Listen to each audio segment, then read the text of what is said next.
Yan, sa puti na tayo. Pag after nitong bridge, sa puti, Bacoor, Cavite. Yan. Ito yung mukha ng sa puti.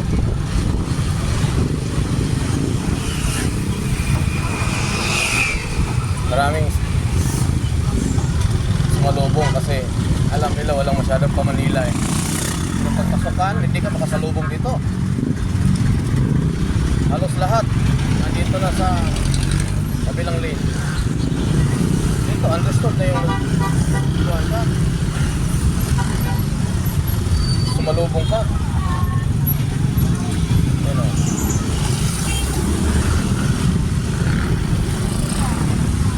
Hindi ka sasalubong dyan, hindi ka maabot ka agad yung sa pupuntahan mo.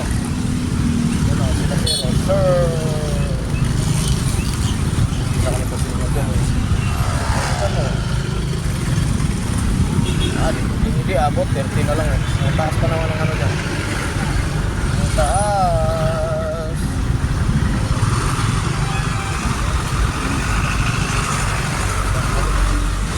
Pag Sabado dito, asahan mo ng traffic.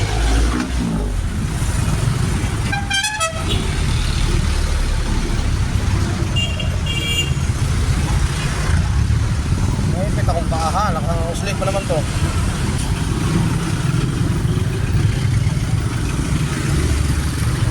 Dapat wala ka rin masyadong makukuha kung magmamadali ka dyan ka na side.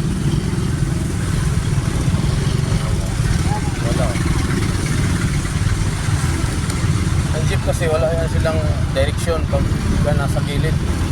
Kasi ano pa yun eh, nag-aabang ng pasahero. What the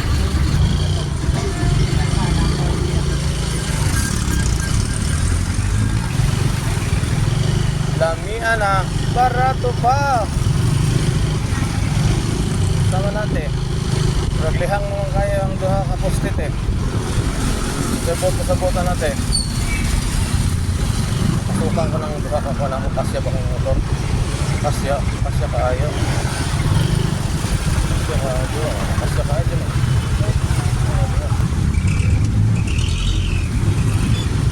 Yan nandito. Wala pa nga si ano. Doy. Sakpote na to, sakpote. Okay.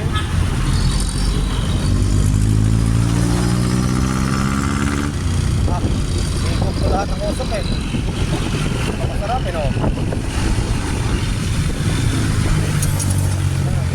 Iwasan mo, 150cc.